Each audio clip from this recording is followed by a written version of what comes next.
Hello friend. आज मैं एक नया सीरीज़ स्टार्ट करने जा रहा हूँ विच इज़ जो कि स्पेशली रीजनिंग के लिए है।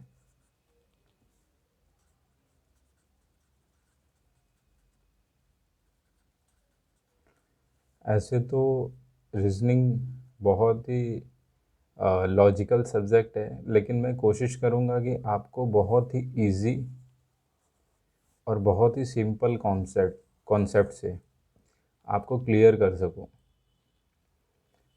आज जो मैं टॉपिक आपको डिलीवर करने जा रहा हूँ, मतलब आपको बताने जा रहा हूँ, उस टॉपिक का नाम है ब्लड रिलेशन। यानी शुद्ध देसी भाषा में कहें तो खून का रिश्ता।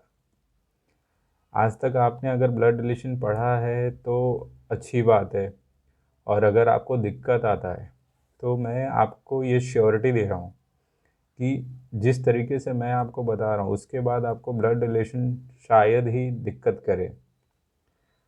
और मैं ये नहीं कहूँगा आप मेरे चैनल को सब्सक्राइब करो, लाइक करो, लेकिन अगर आपको मेरा ये जो बताने का तरीका है ब्लड रिलेशन अगर आपको कुछ मदद करता है तो आप प्लीज़ कमेंट सेक्शन में कमेंट ज़रूर करना कि आपको ये कैसा लगा।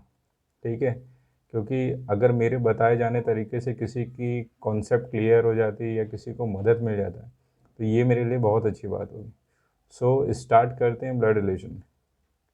आपने जो भी पढ़ा है तो अच्छा है, ठीक है, आप उसे रखो क्योंकि हर इंसान का अपना कॉन्सेप्ट होता है। मैं बस यहाँ पे आपको एक चीज़ बोलना चाहूँगा कि कपल रिलेशनशिप मतलब दो लोगों के बीच का जो रिश्ता होता है मैरिड कपल का, उसके लिए मैं बस ये साइन यूज़ करूँगा। बाकी बहुत सारे लोगों को प्लस माइनस स्क्वायर साइकिल वो आप जैसे यूज़ करते हो वैसे यूज़ करो। इस वीडियो का ऑब्जेक्टिव ये है कि आपको कॉन्सेप्ट क्लियर करो। तो सबसे पहला स्टेप, आप बस इस पे ध्यान रखो, ये आप हो, सब भूल जाओ, ये आप हो। और इसी से ही सारे रिलेशन डिफाइंड होंगे। फर्स्ट स्टेप आप स्टेप के साथ फॉलो करते रहो, बस आप सब भूल जाओ कि आपने आज तक क्या पढ़ा क्या नहीं, बस जैसे जैसे स्टेप बता रहा हूँ वैसे वैसे आप फॉलो करते जाओ, देखो आपके दिमाग में छप जाएगा। फर्स्ट स्टेप ये आप हो। स्टेप टू, फ्रेंड्स जैसे जैसे मैं स्टेप बताते जा रहा हूँ अगर आप वैसे वैसे स्टेप फॉलो करते हो तो आपको ब्लड रिलेशन बहुत ही आराम से समझ में आएगा। स्टेप वन में मैं बताया था कि आप सब कुछ भूल जाओ, आप ये खाली सोचो कि आप हो, सारे जितने भी रिलेशन आपको सब भूल जाओ, मैं इसी से सारे रिलेशन आपको डिफाइन करूँगा। अब आता है स्टेप टू। स्टेप टू, खुशी के पल। अब खुशी के पल यानी शादी अगर हो गई तो उसका ऑब्लिक बर्बादी होता है। क्यों? क्योंकि ज़िंदगी बीत जाती है लेकिन चीज़ें नहीं हटती। सो यहाँ पे मैंने खुद का या किसी भी आप अपने आप का जो नाम है वहाँ पे आप अपना नाम दे सकते हो। अभी आपकी हो गई शादी, अभी आपकी शादी हो गई तो ये जो बंदी है वो आपके लिए क्या कहलाएगी? वाइफ। ठीक है, ये साइन मैंने आपको पहले ही बोला था स्टेप वन में मैं कपल के लिए यूज़ करूँगा। और ये बंदी आपको क्या बोलेगी? अजी सुनते हो, यानी हस्बैंड। मेरी ड्राइंग ख़राब है मानता हूँ, लेकिन आपको कॉन्सेप्ट क्लियर हो, आपको एकदम अच्छे से समझ में आए, ये मेरा मेन मोटिव है। अभी भैया हमारे पापा मान गए तो बहुत अच्छी बात है, बहुत खुश। ये हमारे क्या हो गए? फादर।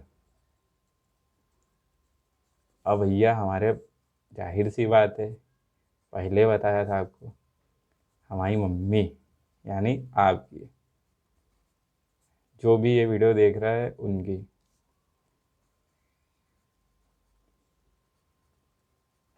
ठीक है, अभी यहाँ तक कोई दिक्कत?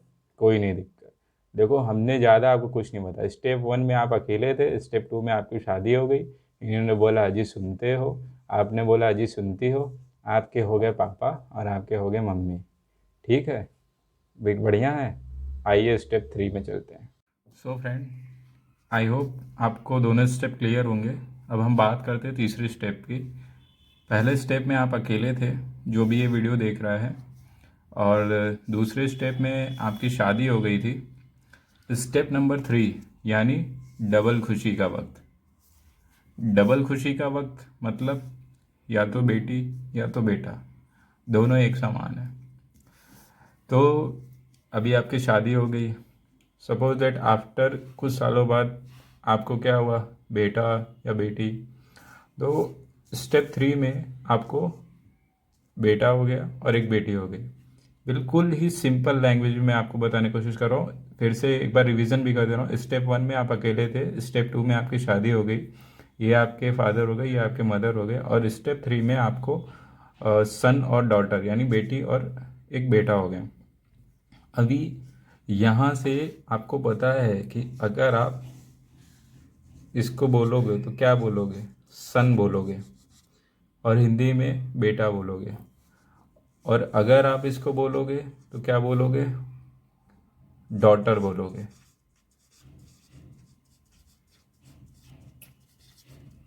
यानी बेटी बोलोगे। ठीक है, मैं बहुत ही सिंपल बताने की कोशिश कर रहा हूँ। और ये आपको मदर यानी ऑब्लिक माँ और पापा ऑब्लिक फादर।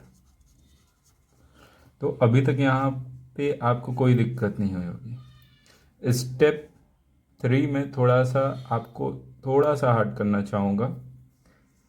यहाँ पे मैंने रिलेशन बताया था कि ये वाला साइन मैं यूज़ करूँगा कपल्स के लिए जो शादीशुदा होते हैं, और ये सिंगल साइन यूज़ करूँगा जिनके में जनरेशन जो होता है जीरो जीरो जनरेशन रिलेशन के लिए। ओके, स्टेप 3 बस इतना है। स्टेप 1 में आप अकेले थे, स्टेप 2 में आपकी शादी हो गई, स्टेप 3 में आपके ये हो गए।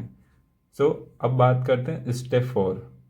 सो फ्रेंड, अब बात करेंगे स्टेप 4 की। स्टेप 4 की बात करें तो स्टेप 4 है, ये रिश्ता क्या कहलाता है।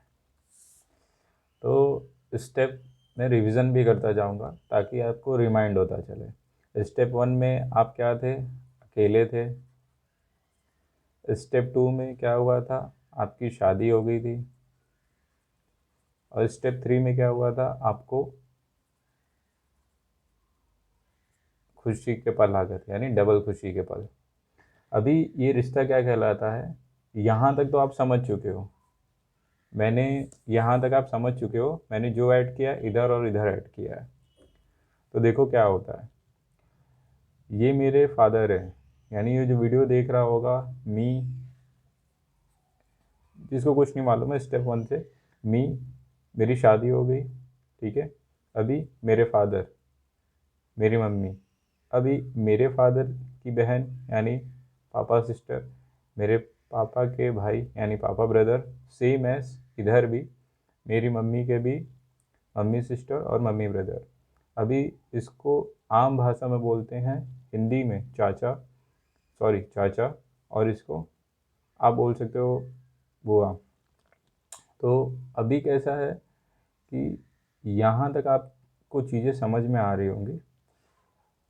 अभी मेरी शादी हुई तो मेरी भी सिस्टर, और मेरे वाइफ की शादी हुई, मेरी वाइफ की भी भाई, जिसको आप साला कह सकते हो, और आम भाषा में शायद नंद भी है, नंद कहते हैं।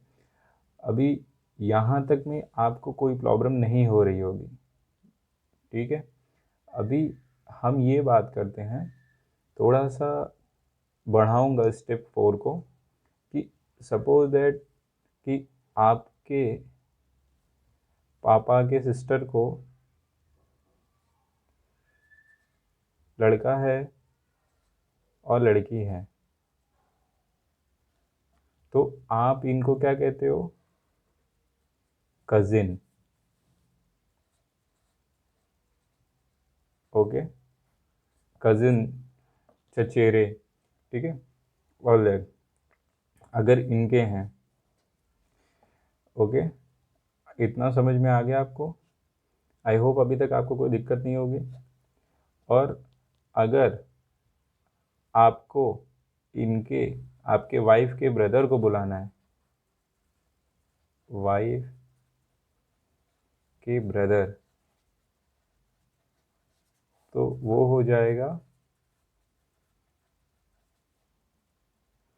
Brother in law. आपने बहुत बार सुना होगा ये इल्ला इल्ला। जब भी आपकी शादी होती है तो उस रिलेशन में एक टर्म यूज आता है इल्ला, वो चीज़ आपको दी जाती है। और सेम वैसे ही अगर आपकी वाइफ आपकी बहन को बुलाती है, मतलब मेरी बहन को वाइफ अगर कॉल करती है तो वो सिस्टर इन लॉ से कॉल करेगी, sister in law. I hope अभी तक आपको ये चीज़ें अच्छे से समझ में आ रही होगी। मैं फास्ट रिवीजन करता हूँ। स्टेप 1 आप हो, स्टेप 2 में आपकी शादी हो जाती है, आपके फादर आपके मदर। स्टेप 3 में आपकी बेटी और बेटा। स्टेप 4 में मैंने थोड़ा सा रिलेशन एक्सपेंड किया है, बढ़ाया है। ये आपके पापा सिस्टर, पापा ब्रदर, मम्मी के सेम, ठीक है। उसके बाद आपके सिस्टर, आपके वाइफ के ब्रदर। तो अगर आपकी सिस्टर आपकी बहन को बुलाती है तो क्या बोलेगी, सिस्टर इन लॉ। और अगर आप अपने वाइफ के ब्रदर को बुलाते हो तो वो ब्रदर इन लॉ होगा, called as sala and is called as nun, जो भी है। बहुत ही सिंपल वे में मैंने आपको समझाने की कोशिश की है। अब स्टेप 5 जो कि लास्ट होगा और जो कि मोस्ट इम्पॉर्टेंट है। So friend, step 5। अब स्टेप 5 स्टार्ट करने से पहले मैं आपको फटाफट हर स्टेप का रिवीजन करा देता हूँ। स्टेप 1 जो कि आपको ये बताता था कि आप क्या हो, अकेले हो, ठीक है, आपके साथ कोई नहीं है, ठीक है। बहुत ही इजी और बहुत ही सिंपल स्टेप में आपको ब्लड रिलेशन कॉन्सेप्ट क्लियर करना ही मेरा ऑब्जेक्टिव है। स्टेप 2 में आपने क्या देखा कि आपकी शादी हो गई, आपके मदर और फादर, और ये आपके वाइफ, आपकी शादी होगी। स्टेप 2 खुशी के पल, शादी ऑब्लिक बर्बादी। ओके। स्टेप 3 में आपने क्या देखा कि स्टेप 3 आपका क्या था, डबल खुशी, यानी आपकी बेटी और बेटा हो गए, शादी हो गई। शादी होने के कुछ सालों बाद आपको या तो बेटी या तो बेटा हो गए। मैं ये सारे स्टेप इसलिए जल्दी मूव कर रहा हूँ ताकि आपका क्विक रिवीजन हो जाए, क्योंकि मैं नहीं चाहता कि चीज़ें आपको हैंग करे या बहुत ही कॉम्प्लिकेटेड लगे, बहुत ही कठिन लगे। ओके, अभी तक सारी चीज़ें एकदम क्लियर थी। ओके, अब बात करते हैं स्टेप 4 की। स्टेप 4 में जैसा कि मैंने आपको बोला ये रिश्ता क्या कहलाता है। स्टेप 1 में आप अकेले थे, स्टेप 2 में आपकी शादी हो गई, स्टेप 3 में आपको ये जो है बेटी और बेटा हो गए। स्टेप 4 आपको पूरी तरीके से क्लियर होगा। स्टेप 4 में मैंने आपको बोला था, मैंने इधर से रिलेशन आपके फादर का बढ़ाया था और इधर से आपके मदर का बढ़ाया था, इधर से आपके वाइफ का, और सेम एज इधर से आपके जो खुद की है आपकी बहन। तो बस एक रिवीजन चाहिए था क्विक, ताकि आपको कोई लोड ना हो, आपको अच्छे से चीज़ें समझ में आए। अगर आप अपने वाइफ के ब्रदर को कॉल करते हो तो क्या होगा, ब्रदर इन लॉ। अगर आपकी वाइफ आपके सिस्टर को कॉल करती है तो सिस्टर इन लॉ। और अगर आप जो आपके पापा की सिस्टर है उनको, उनके लड़के और लड़की होते हैं तो आप उनको क्या बोलोगे, कज़िन, यानी चचेरा चचेरा भाई है जो भी, उनको कज़िन कहते हैं।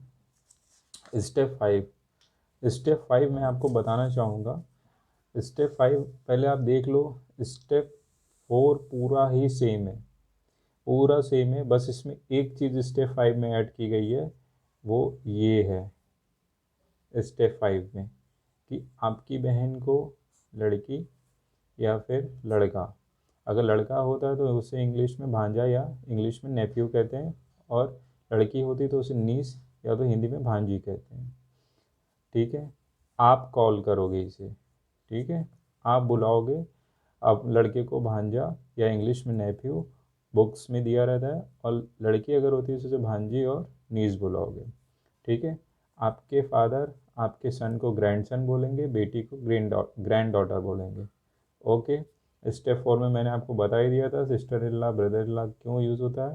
फिर आप जो क्या बोलोगे, आपके पापा के ब्रदर को अंकल, ठीक है, और पापा के सिस्टर को आंट, ठीक है। और सबसे इम्पॉर्टेंट ये होता है कि जो आपकी वाइफ है वो आपके फादर यानी इनके रिस्पेक्ट में आपके पापा ससुर को क्या बोलेंगे, फादर इन लॉ, और आपकी मदर को mother in law. Okay, clear. Same as अगर इनके भी फादर हैं और इनके मदर हैं यानी आपके वाइफ के, तो आप इनको क्या बोलोगे, फादर इन लॉ, और इनके मदर को क्या बोलोगे, मदर इन लॉ। ठीक है। आई होप आपको बहुत ही अच्छे से कॉन्सेप्ट क्लियर होगा। और कोई भी प्रॉब्लम हो प्लीज़ कमेंट इन सेक्शन। आप सब्सक्राइब करो नहीं करो कोई दिक्कत नहीं है, लेकिन आप इस वीडियो को लास्ट तक देखो। मैं गारंटी ले रहा हूँ आपको कोई प्रॉब्लम नहीं होगी। अगर आपको कोई प्रॉब्लम होती है या कुछ भी दिक्कत होता है, please comment in section below. आप हर स्टेप को एक बार नहीं, दो बार नहीं, तीन बार नहीं, जितनी बार देखो जब तक आपको क्लियर नहीं होता। मुझे नहीं लगता कि आपको कहीं दिक्कत आनी चाहिए। आई होप आपको ये वीडियो पसंद आया हो। Thank you. और इस वीडियो के अंत में मैं सारे पार्ट के कनेक्ट करके आपको एक क्लिक भी दे दूंगा। Okay, be safe, be positive and be happy.